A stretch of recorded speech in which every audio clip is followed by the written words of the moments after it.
Juan Clímaco Basombrío Pendavis, de apenas 19 años, había estudiado en el Colegio Santa María, donde fue un buen estudiante sin ser brillante.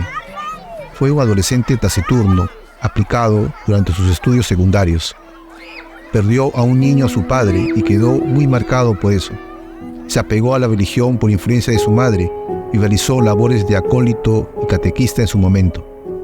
Más allá de todo, Clímaco no había mostrado ningún signo evidente de desequilibrio mental.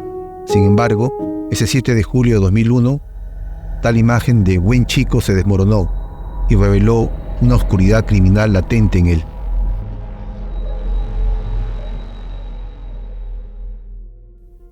A las 2 de la tarde de ese sábado 7 de julio de 2001, Clímaco llegó al departamento de Los Brenes, en el tercer piso de la calle Trinitarias, número 100, urbanización Las Gardenias, en Surco. Allí se reunió con Sebastián Brenes Hague, conocido entre los amigos como Teba, de 18 años, y también con Carlos Lescano Menéndez, de la misma edad, ambos ex compañeros del Colegio Santa María, donde Clímaco había estudiado becado. Lilian Hague, la madre de Teba, lo vio entrar. Ella, una mujer profundamente creyente y divorciada, lo conocía desde hacía unos años. Poco después de su llegada, la señora Hague salió a reunirse con su tía en Miraflores para hacer compras de artesanías. Clímaco Basombrío fue al cuarto de su amigo Sebastián. Minutos después llegó Carlos Lescano. Ambos decidieron tocar algo de música en la azotea del condominio. Clímaco lo siguió. Ese día, Clímaco parecía ausente. Dijo que la música le provocaba dolor de cabeza y decidió bajar. Su comportamiento errático y distante pasó desapercibido entre sus amigos. Subía y bajaba de la azotea sin levantar sospechas, aunque algo oscuro se gestaba en su mente. Todo cambió cuando Clímaco Basombrío no volvió a subir y sus amigos bajaron a prisa al escuchar los gritos de Alexandra Brenes, la hermana menor de Sebastián. Pero había otra víctima cuyos gritos no se oyeron: Ida Merino, de 28 años, empleada del hogar. Según el atestado policial de esos días, Clímaco habría intentado ultrajarla, pero ella se resistió y así se desató su descontrolada frustración y furia homicida. Sin embargo, esta versión perdería peso. Ida Merino fue la primera víctima de los golpes de martillo de Clímaco Basombrío. Recibió impactos en el hombro, espalda y cabeza, siendo arrastrada a su pequeño cuarto mientras pedía ayuda. Clímaco continuó golpeándola hasta dejarla inconsciente. Su silencio finalmente la salvó, ya que el agresor la dejó cuando la vio ensangrentada y casi sin moverse. Las versiones que se reconstruyeron indicaron que luego de atacar primero a Ida Merino con el martillo, Clímaco lo escondió bajo su camiseta y fue al baño para limpiarse. Cuando estaba a punto de regresar a la azotea con sus amigos, Alexandra Brenes, de 16 años, lo confrontó. Ella le habría interrogado sobre lo sucedido y Clímaco le mintió. Le dijo que Ida había caído por las escaleras. Alexandra intentó ir a verificar si eso era verdad. Entonces Clímaco la sujetó violentamente de un brazo. Alexandra sintió pánico y comenzó a gritar. Clímaco se abalanzó sobre ella, mi comandante, golpeándola, aunque no al punto de dejarla inconsciente como Ida.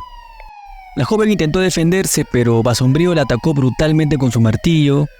Sus gritos fueron escuchados por su hermano Sebastián y por Carlos Lescano, quienes bajaron de la azotea mientras Clímaco intentaba silenciar a Alexandra colocándole una almohada en su rostro y golpeándola hasta que sus gritos terminaron. Cuando Sebastián y Carlos llegaron al cuarto, encontraron a la joven ensangrentada, víctima de 44 martillazos, según indicó la autopsia. Basombrío los recibió con nuevos golpes de martillo, iniciando una feroz pelea entre los tres. Durante la lucha, Sebastián, ya muy golpeado, se dio cuenta de que Clímaco intentaba dirigirse a la cocina, probablemente en busca de cuchillos. Logró esquivar a su agresor y al ver que Carlos estaba perdiendo fuerza, decidió salir a buscar ayuda.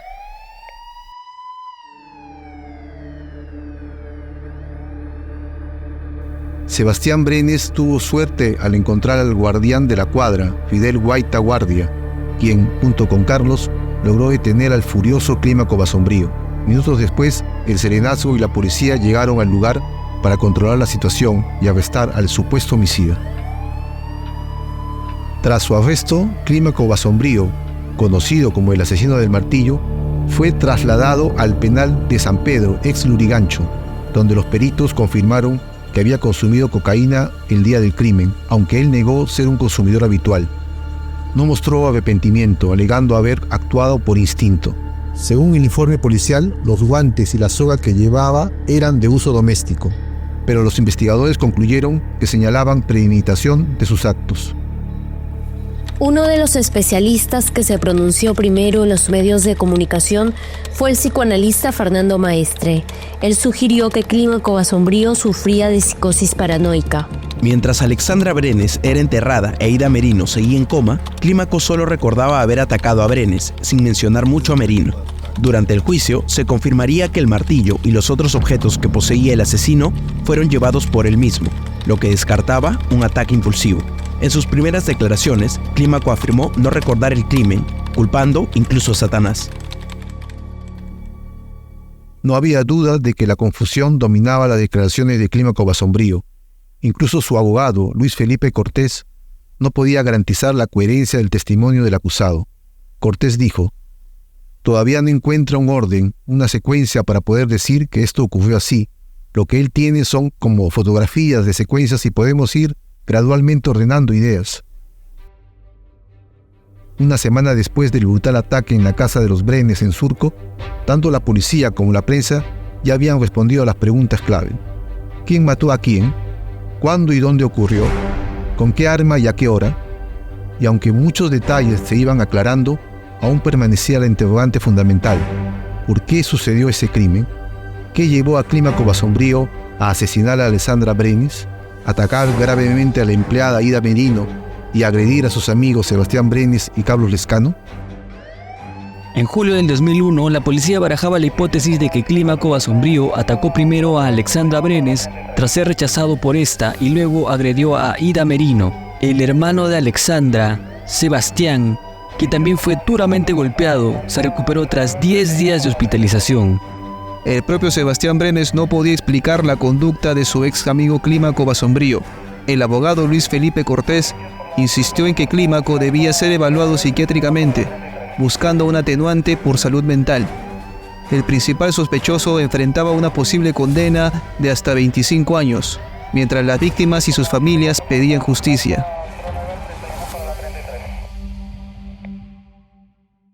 El 19 de julio de 2001, Clímaco Basombrío dio su primera declaración en el penal de Lurigancho, mostrando indiferencia ante el juez. La policía confirmó que Fidel Guaita, el vigilante de la cuadra, había desarmado a Clímaco y evitó una tragedia mayor. Durante las investigaciones surgieron versiones, luego desmentidas, de que Clímaco, por ejemplo, fue drogado por Sebastián Brenes y Carlos Lescano, y otra versión que sugería que una mujer llamada Carmen le había proporcionado el martillo por celos a Alessandra para que le hiciera daño. Todo esto sin fundamento. El 6 de agosto, el juez denunció que la escena del crimen había sido manipulada. El 4 de septiembre, un careo entre Clímaco y sus ex amigos no resolvió ese día las discrepancias que tenían sobre el uso de drogas. Aquel 7 de julio, Clímaco presentaba vacíos de memoria constantemente. El 10 de septiembre del 2001 se realizó la reconstrucción del crimen, donde Clímaco mostró tranquilidad. El 29 de septiembre, el juez ordenó el embargo de sus bienes por 50.000 soles. Finalmente, un informe psiquiátrico concluyó que Clímaco era consciente de sus actos y mostraba frialdad emocional. En cuanto a su personalidad o forma de ser, el Diablo del Martillo presentó las siguientes características en el informe de los peritos psiquiátricos. No experimenta sentimientos de culpa, falta de autocrítica, con habilidad para justificar su comportamiento, tiene facilidad de convicción, no prevé el futuro, impredictibilidad de sus actos, reacciones desproporcionadas al estímulo, no tiene un plan de vida organizado, egocentrismo, frialdad afectiva, agresividad e impositividad de sus actos. No muestra interés por los demás, sus relaciones sociales son superficiales, baja tolerancia a la frustración, un bajo umbral para descarga de su agresividad, dando lugar incluso a comportamientos violentos, inestabilidad que lo lleva al inconformismo, irresponsabilidad, insensibilidad, no prevé las situaciones. El informe psiquiátrico concluyó que Clímaco Basombrío sufría de un trastorno de personalidad disocial, caracterizado por conducta antisocial desde la niñez, pero no presentaba alteraciones mentales que lo alejaran de la realidad. En el 2002, el caso avanzaba lentamente y el 14 de febrero la Fiscalía lo declaró responsable de homicidio calificado por la muerte de Alessandra Brenes. Sin embargo, el juicio oral no comenzó de inmediato y el proceso judicial se estancó, con continuas ampliaciones de la investigación. La segunda etapa del proceso comenzó recién en agosto de 2002. El abogado de la familia Brenes, Luis Lama Pucho, explicó que la demora en el caso de Clímaco Basombrío se debió a la ratificación de varias pericias, mientras la defensa del acusado solicitaba más pruebas médicas. La defensa de la ex empleada Aida Merino exigía una reparación civil de $500,000 por los daños sufridos. En julio de 2002, el forense Víctor Maurtua calificó el crimen como brutal, destacando la letalidad de cada golpe. 3 meses después, en octubre, Basombrío fue declarado culpable y en noviembre se pidió una condena de 35 años.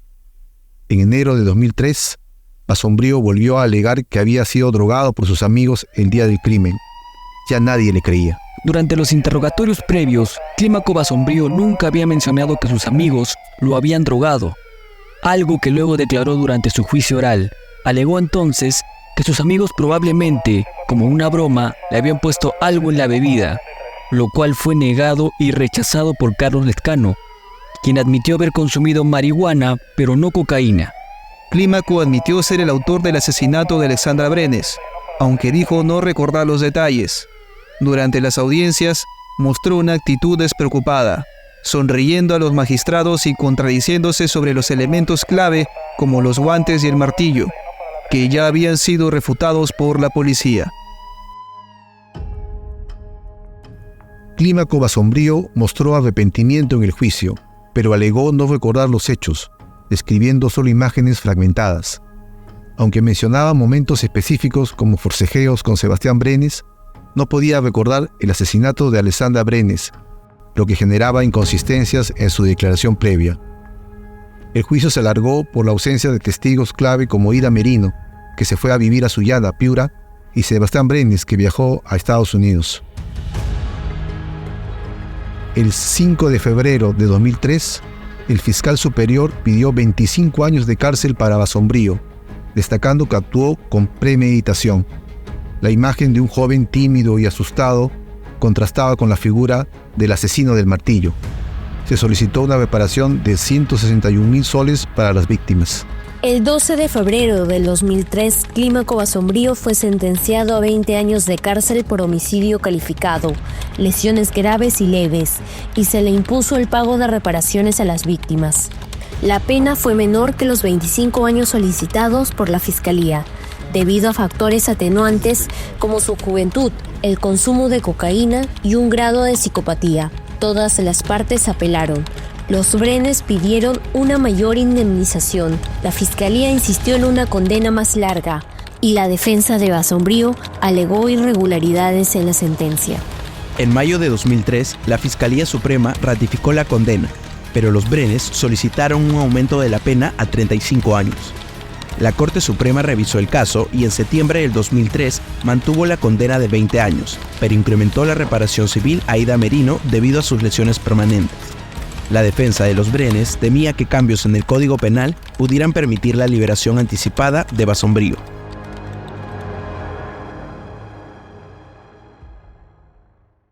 La reparación civil en el caso de Clímaco Basombrío siguió el patrón común de ser en gran parte impaga.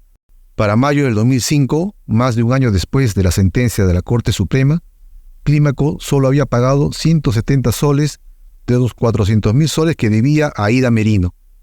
El abogado de Clímaco, Miguel Choquehuanca, alegó que su cliente no podía pagar la reparación civil debido a su falta de ingresos, sugiriendo que se haría tras su liberación. En julio de 2005, Clímaco apareció en televisión, reiterando su falta de memoria sobre el crimen y acusando a sus amigos de drogarlo, como parte en realidad de una estrategia para obtener su semilibertad. En junio de 2006, el juez rechazó el pedido de semilibertad porque Clímaco no había cumplido un tercio de su condena. La defensa insistió en la solicitud, con la esperanza de obtenerla en julio de 2007, pero sin éxito. A pesar de las solicitudes, Clímaco continuó en prisión, trabajando en mantenimiento y limpieza. En noviembre de 2010, pidió nuevamente la libertad condicional, pero para abril de 2012, la solicitud seguía en evaluación. Los abogados de la familia Brenes se opusieron, argumentando que el delito grave de Basombrío no merecía beneficios. La reparación civil a Aida Merino nunca se pagó y ella tuvo que costear su recuperación por su cuenta. Clímaco Basombrío fue liberado en julio de 2021 y salió del país en 2023. Hasta el día de hoy, nadie sabe de su paradero. Si este episodio te cautivó, no puedes perderte la próxima entrega de La Última Pista. Aún hay más relatos de misterios y crímenes sin resolver que aguardan nuestras páginas. Esto fue El Comercio Podcast.